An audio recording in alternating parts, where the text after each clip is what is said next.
Hello guys, again welcome back to my another blog. কেমন আছো তোমরা সবাই? আশা করি অনেক অনেক অনেক ভালো আছো। অন্যান্য দিনের মতো আজকের ব্লগটাও কিন্তু আমি অনেক সকালে শুরু করেছি। অনেক সকাল বলতে এখন সকাল 7:30টার মতো বাজে। ঘুম থেকে তো উঠেছি এরও আগে। আর দেখো সব কাজবাজ সেরে আমরা কিন্তু বেরিয়ে পড়েছি, যাব হচ্ছে জাহানাবাদ। জাহানাবাদ কেন যাচ্ছি? আজকে হচ্ছে ভাইয়ের পরীক্ষা, এই জন্য হচ্ছে আমরা জাহানাবাদ যাচ্ছি।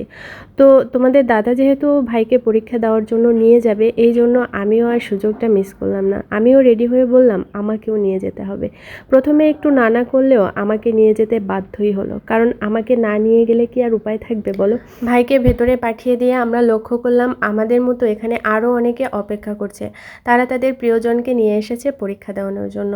তো আমরা হচ্ছে প্রথমে কাউন্টারে গিয়েছিলাম, তো ওনারা আমাদের বলেছিল যে 8:30টার আগে এখানে টিকিট দেওয়া হয় না। তো আমরা অপেক্ষা করছিলাম যে কখন 8:30 বাজবে। অবশেষে কিন্তু 8:30 বাজলো, আর আমরা দুটি টিকিট নিয়ে গুটি গুটি পায়ে ভেতরের দিকে রওনা করলাম। তো ভেতরে যেতে যেতে তোমাদেরকে একটু দেখাই, তোমাদেরকে একটা প্রশ্ন করি, আচ্ছা এই জায়গাটা দেখে বলো তো তোমাদের কি মনে হচ্ছে? তোমাদের কি এরকমটা ফিল হচ্ছে না যে এই জায়গার পরিবেশটা অনেকটা শান্ত, নিরিবিলি আর অনেকটা পরিষ্কার পরিচ্ছন্ন? হ্যাঁ, তোমরা যদি এটা ভেবে থাকো তাহলে একদম ঠিক ভেবেছো। এখানের পরিবেশটা আসলেই অন্যরকম। আমি জীবনে অনেক জায়গায় ঘুরেছি, কিন্তু এই জায়গার মতো এত সুন্দর পরিবেশ আমি খুব কম জায়গায় দেখেছি। তারপরে দেখো তোমাদের দাদা হচ্ছে এই জিরাফটার ছবি নেওয়ার চেষ্টা করছিল, কিন্তু এটা এতটাই লম্বা ছিল যে হচ্ছে একবারে এর পুরোটা শরীর ধরাতে পারতেছিল না ক্যামেরায়। তো যাই হোক, আমরা তো চলে এসেছি। আর আমার যে এত ভালো লাগছিল, কারণ তোমাদের দাদার সাথে তো সেভাবে আমার ঘোরাই হয় না। তো যাই হোক, এসে আমি একবার ভেতরে যাচ্ছিলাম, একবার বাইরে আসতেছিলাম। তো তোমাদের দাদা বলছিল তুমি একটু স্থির হয়ে একটা জায়গায় দাঁড়াও, আমি তোমার কতগুলো ছবি তুলে দিই। কিন্তু আমি তো দাঁড়াতে পারছিলাম না, কারণ আমি এতটা এক্সাইটেড ছিলাম যে আমি একবার ভেতরে একবার বাইরে আসতেছিলাম। যাই হোক, ওইভাবে আলাদা করে আমাদের সেরকম কোনো ছবি তোলা হয়নি, কারণ আমাদের সাথে আর কেউ ছিল না যে আমাদেরকে ছবি তুলে দেবে। ছবি তোলার লোক নেই তাতে কি হয়েছে, আমরা তো দুজন দুজনের জন্য যথেষ্ট। আমি কখনো তোমাদের দাদার ছবি তুলে দিচ্ছিলাম, তোমাদের দাদা কখনো কখনো আমার ছবি তুলে দিচ্ছিল। আর যখন আমাদের দুজনের একসাথে ছবি তোলার ইচ্ছে হচ্ছিল, তখন কি করছিলাম জানো তো? তখন হচ্ছে কখনো গাছের সাথে ফোন হেলান দিয়ে, কখনো মাটিতে রেখে, কখনো বা ইটের সাথে হেলান দিয়ে, যখন যেটা সামনে আসছিল তখন তার সাথেই ফোনটা হেলান দিয়ে ছবি তুলছিলাম।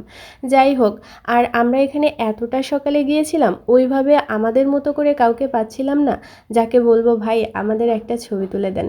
যাই হোক, পরে অবশ্য অনেক লোক এসেছিল। আর এখানে এসে আমার প্রথমেই চোখ পড়লো হনুমানের দিকে। ও এমনভাবে ওখানে বসেছিল, মনে হচ্ছিল ওর ওয়াইফের সাথে ওর ঝগড়া হয়েছে। ওয়াইফের সাথে ঝগড়া হয়েছে কেন বললাম? ওখানে দুজন ছিল, একজন উপরে মুখ কালো করে বসেছিল, আরেকজন নিচে বসেছিল, এই জন্য বললাম। এরপরে দেখো আমরা কিন্তু সেলফি তুলতেছিলাম। ছবির থেকে আমার কিন্তু সেলফি তুলতে বেশি ভালো লাগে। এরপরে দেখো এখানে অনেক প্রজাতির পাখি ছিল। আমার তো পাখি দেখতে অনেক ভালো লাগে। আর তোমাদেরকে আমার একটা ভাইয়ের সাথে পরিচয় করাবো। ওই ভাইটা হচ্ছে আমার কাকাতো ভাই, ঢাকাতে থাকে। ও পাখি এত পছন্দ করে, ওর কাছে মনে হয় 1000টা পাখি আছে।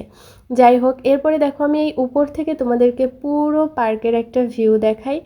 আর হচ্ছে এই জায়গাটার নাম, এই চিড়িয়াখানাটার নাম হচ্ছে বনবিলাস। যাই হোক, আমার তো অনেক ভালো লেগেছে, তোমাদেরও কিন্তু অনেক ভালো লাগবে। তোমরা যারা খুলনাতে কিংবা খুলনার আশেপাশে থাকো তারা কিন্তু ফ্রি টাইমে এখানে একবার ঘুরে যেতে পারো। এখানের পরিবেশটা এত ভালো যে তোমাদের ভালো লাগতে বাধ্য, তোমরা এই জায়গাটার প্রেমে পড়বেই। এরপরে দেখো এই হনুমানটা নিচে জল খাচ্ছিল। এই যে আমি একটু আগে তোমাদেরকে বলছিলাম যে ওরা দুজন ঝগড়া করেছে, একজন উপরে বসে আছে আরেকজন নিচে ছিল। আর সত্যি কথা বলতে এখানে এসেই প্রথমে এতটা গরম লেগেছিল, সকাল সকাল যে এত গরম পড়বে আমরা ভাবতেই পারিনি। গরমে একদম আমাদের দুজনেরই নাস্তানাবুদ অবস্থা, দেখলেই বুঝতে পারবে, একদম ঘেমে টেমে জামা কাপড় সব ভিজে গিয়েছিল। আর দেখো তোমাদের কি মনে হচ্ছে যে এখানের যে প্রাণীগুলো আছে এদের কোনো কষ্ট হচ্ছে? এরা কিন্তু অনেক স্বাচ্ছন্দ্যে, অনেক সুন্দরভাবে, অনেক পরিষ্কার পরিচ্ছন্ন পরিবেশে থাকে। এটা দেখে আসলে প্রাণটা ভরে গেল। অনেক জায়গায় দেখেছি পশু পাখিগুলোকে আটকে রাখা হয়, কিন্তু তাদের সঠিক যত্ন বা পরিচর্যা করা হয় না, কিন্তু এখানের পরিবেশটা সম্পূর্ণ আলাদা। এরপর এই পাখিটাকে দেখো, এই পাখিটাকে কিন্তু আমার অনেক পছন্দ হয়েছে। বিশেষ করে এই পাখিটার ঠোঁট কিন্তু অনেক শক্ত, এমনভাবে ঠোঁটটা নাড়াচ্ছিল আর এত শব্দ হচ্ছিল, আমার অনেক ভালো লাগছিল। যাই হোক, ওর থাকার জন্য সুন্দর একটা পরিবেশ আছে। আর পাখি যেভাবে থাকে, মাছ ধরে খায়, ওর জন্য ঠিক সেরকমই পরিবেশ ছিল, অনেকটা ভালো লেগেছে আমার।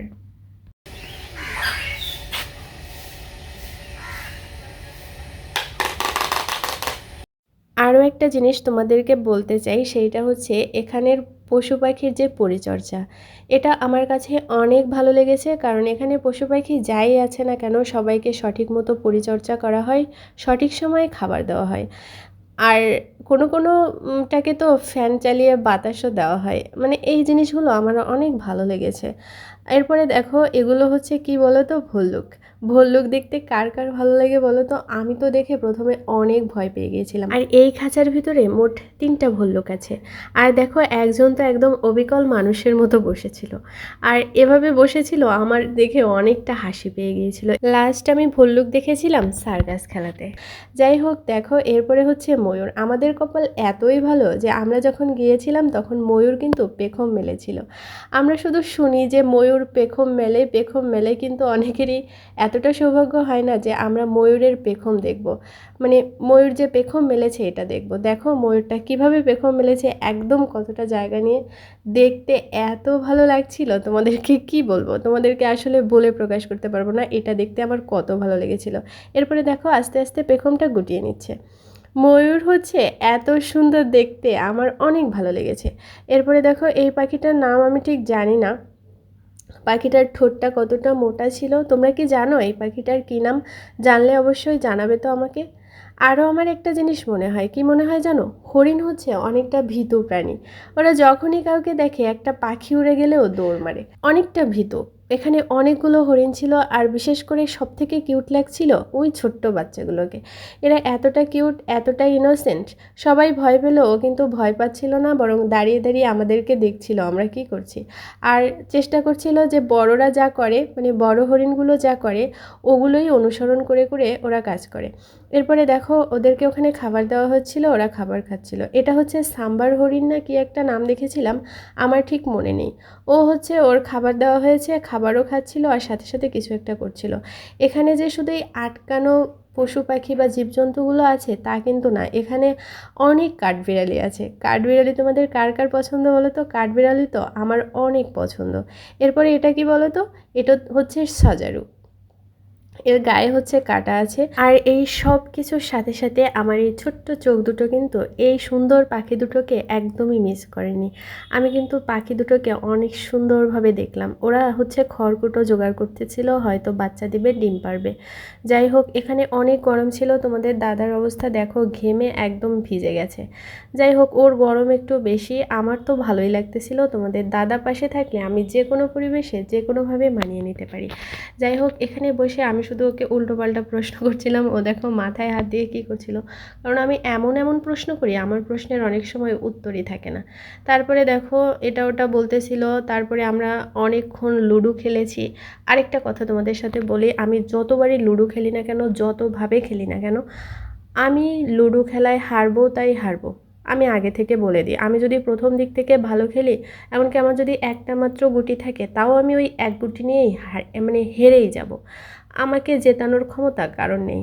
এরপরে হচ্ছে অনেক গরম লাগতেছিল, আমরা হাঁটতে হাঁটতে একটু সামনের দিকে এসেছিলাম, হচ্ছে লেবু জল খুঁজতেছিলাম মেইনলি। তো এখানে এসে লেবু জল পেয়ে গেলাম, তো 2 গ্লাস লেবু জল নিয়ে নিলাম।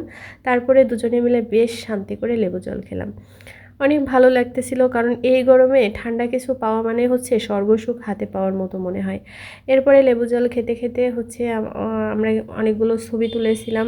এরপরে ঝালমুড়ি খেলাম, ঝালমুড়িটাও অনেকটা ভালো ছিল, তো ঝালমুড়িও খেয়ে নিলাম। তারপরে হচ্ছে এখানে অনেকটা হাওয়া ছিল, তোমাদের দাদা হচ্ছে ফাঁকে একটু ঘুমিয়ে নিচ্ছিল, তো আমি ডাক দেওয়াতে হচ্ছে জেগে উঠলো। এরপরে দেখো পুকুর পাড়ে তো, আর হচ্ছে হাওয়া দিচ্ছিল, পুকুরের জল যেহেতু ঠান্ডা সেজন্য হাওয়াটা অনেকটা ঠান্ডা ঠান্ডা লাগছিল। এরপরে দেখতে পেলাম যে একটা চিল, ও হচ্ছে পুকুরের উপর দিয়ে ঘুরতেছিল। ও নিশ্চয়ই একটা মাছ দেখবে আর ছোঁ মেরে ধরে নিয়ে চলে যাবে।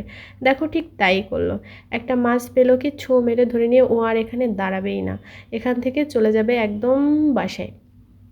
আমরা এখানে বসেই ছিলাম আর এটা ওটা দেখতেছিলাম। এখন কিন্তু আমাদের মতো আরও অনেকে এখানে এসেছে। আর এখানে কিন্তু শিশুদের জন্য আরও অনেক সুন্দর একটা ব্যবস্থা আছে, সেটা হচ্ছে শিশু পার্ক। আরও আছে বিভিন্ন প্রজাতির সাপ আর মাছ। সব কিছু মিলিয়ে এখানের পরিবেশটা অসাধারণ, সব কিছু মিলিয়ে জাস্ট অসাধারণ। এরপরে দেখো আমি ঘুরু ঘুরু করতেছিলাম, তোমাদের দাদা বলছিল যে এখানে একটু দাঁড়াও, আমি তোমার একটু ছবি তুলে দিই। কিন্তু সত্যি কথা বলতে আমার ঘুরতেই ভালো লাগতেছিল, আমারও তো ছবি তুলতে ভালো লাগতেছিল না। আমি সব দিকে ঘুরে ঘুরে দেখতেছিলাম, আর এখানে দেখলাম দুজনকে কিভাবে রাখা হয়েছে। আমি এনাদের দুজনকে চিনি না, কিন্তু বেশ কৌতূহলে তোমাদের দাদাকে জিজ্ঞাসা করেছিলাম যে এই কাচের ভিতরে দুজনের যে দুটো মাথা আছে, এ দুটো কাদের মাথা, এনারা কারা যে এনাদের মাথা দুটো এত যত্ন করে এত সুন্দর করে বানিয়ে রাখা হয়েছে। তারপরে দেখো এই যে, তোমরা কি জানো এনারা কারা, এনারা কি কোনো বিশেষ ব্যক্তি? আমি কিন্তু জানি না। যাই হোক, জানলে কিন্তু অবশ্যই আমাকে জানাবে, আমাদেরকে জানাবে। এরপরে দেখো আমরা আরও সামনের দিকে গিয়ে সুন্দর একটা বসার জায়গা পেলাম। এই জায়গাটা কিন্তু আমার অনেকটা পছন্দ হয়েছিল। আর জানো তো, আমরা সারাদিন কিন্তু এই জায়গাটাই বসেছিলাম, অনেক ছবি তুলতেছিলাম, অনেক কিছু করতেছিলাম। আর এই বসার জায়গাটার পাশেই ছিল একটা চায়ের দোকান। আমরা ওই চায়ের দোকান থেকে এটা ওটা কিনতেছিলাম, খাচ্ছিলাম, আর এখানে বসেই গল্প করতেছিলাম, ছবি তুলতেছিলাম, মানে সব কিছু এখানে করতেছিলাম। তারপরে হচ্ছে এই সাইডে দেখো, একবার হাঁটতে হাঁটতে এই সাইডে আবারও এসেছিলাম। এখানে হচ্ছে দুই সাইডে দুজন সিংহ মামা আছে। আর এই বাদামতলায় আমরা কিন্তু ছবি তুলেছিলাম, বাদামতলায়ও কিন্তু অনেকটা ঠান্ডা ঠান্ডা ছিল। আর হচ্ছে একটা মামা ওই সাইডে দাঁড়িয়ে আমাদেরকে দেখতেছিল, পরে আর এখান থেকে ছবি না তুলে আমরা সামনের দিকে যাচ্ছিলাম। তো সামনের দিকে মেইনলি যাচ্ছিলাম যে সিংহ মামাকে দেখা যায় কিনা, কিন্তু এবারও কিন্তু আমরা সিংহ মামার দেখা পেলাম না। হ্যাঁ, কারণ কি এখানে এসেছি যদি সিংহ মামার দেখা না পাই তাহলে কেমন একটা হয়ে গেল না। পরে আমরা এসে আবার দুজনে 2 কাপ চা নিলাম, আর আমার 1 কাপ চা খেতে খেতে তোমাদের দাদার 2 কাপ 3 কাপ চা খাওয়া হয়ে যায়, কারণ আমার চা তো ঠান্ডা না হলে আমি খেতেই পারি না। এরপরে দেখো বসেছিলাম, তোমাদের দাদা হচ্ছে ক্লিপ নিচ্ছিল, দুজনে বেশ হাসাহাসি করতেছিলাম। গরমে যদিও একটু কষ্ট হচ্ছিল, তারপরেও ওইটা কোনো বিষয় না। এত সুন্দর একটা জায়গায় আসলে গরমের কষ্ট অনায়াসে সহ্য করা যায়। আর এখন কিন্তু অনেকটা জমজমাট হয়ে উঠেছে, অনেক লোকজন এসেছে, কারণ আমরা যখন এসেছিলাম তখন তো অনেকটা সকাল। এত সকালে আসলে লোকজন এখানে এক্সপেক্ট করাই ভুল। এরপরে দেখো আমরা এসেছিলাম সরোবরে, চেয়েছিলাম টাইটানিকের মতো করে একটু ছবি তুলতে, কিন্তু লোকের অভাবে সেই ছবি আমাদেরকে কেউ তুলে দিল না। অনেকটা কষ্ট পেলাম, কিন্তু কষ্ট পেলেও কিছু করার নাই, আমরা তো দুজন দুজনের ছাড়া অন্য কেউ এখানে ছিল না। আর কোনো অন্য সময়ও বেশিরভাগ সময় আমরা দুজনই দুজনের জন্য থাকি। যাই হোক, দুজন দুজনকে যতটা পেরেছি ছবি তুলে দিয়েছি, আর দুজনে একসাথেও চেষ্টা করেছি ছবি তোলার জন্য। যাই হোক, আজকের ব্লগটা কিন্তু আর বেশি দূর আমি কন্টিনিউ করব না। এখানে এসে কিন্তু আমার অনেক ভালো লাগছিল, আমি এত এক্সাইটেড যে আমার ব্যাগটা এখানে রেখেই আমি ওই উপরটাতে যাব। ছোটোবেলায় আমার দাদুর বাড়িতে নৌকা ছিল, তো নৌকা চলতে কিন্তু আমার অনেক ভালো লাগে, আমি নৌকা চালাতেও পারি। আর হচ্ছে এখন আর মামা বাড়িতে ওইভাবে যাওয়া হয় না, আর নৌকাও চড়া হয় না, অনেক ভালো লাগতো। তো এরপরে আমি মামাবাড়িতে গেলে তোমাদেরকে অবশ্যই আমার মামাবাড়িটা ঘুরে দেখাবো। আমার মামাবাড়ি তোমাদের অনেক ভালো লাগবে আশা করি। আর দেখো এই নৌকাটা এতটা সুন্দর, তোমাদের দাদাকে বলছিলাম যে আপনি একটু সুন্দর করে দাঁড়ান, আমি একটু আপনার ছবি তুলে দিই। এরপরে আমি বলতেছিলাম এভাবে দাঁড়ান ওভাবে দাঁড়ান, সেভাবেই দাঁড়াচ্ছিল, আর আমি সুন্দর করে ছবি তুলে দেওয়ার চেষ্টা করছিলাম।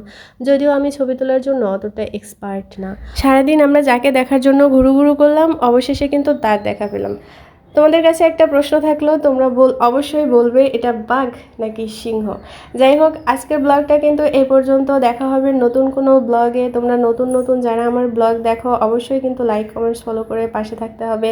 যারা এখনও সাবস্ক্রাইব করোনি অবশ্যই সাবস্ক্রাইব করবে। দেখা হবে নতুন কোনো ভিডিওতে। Tata, bye bye.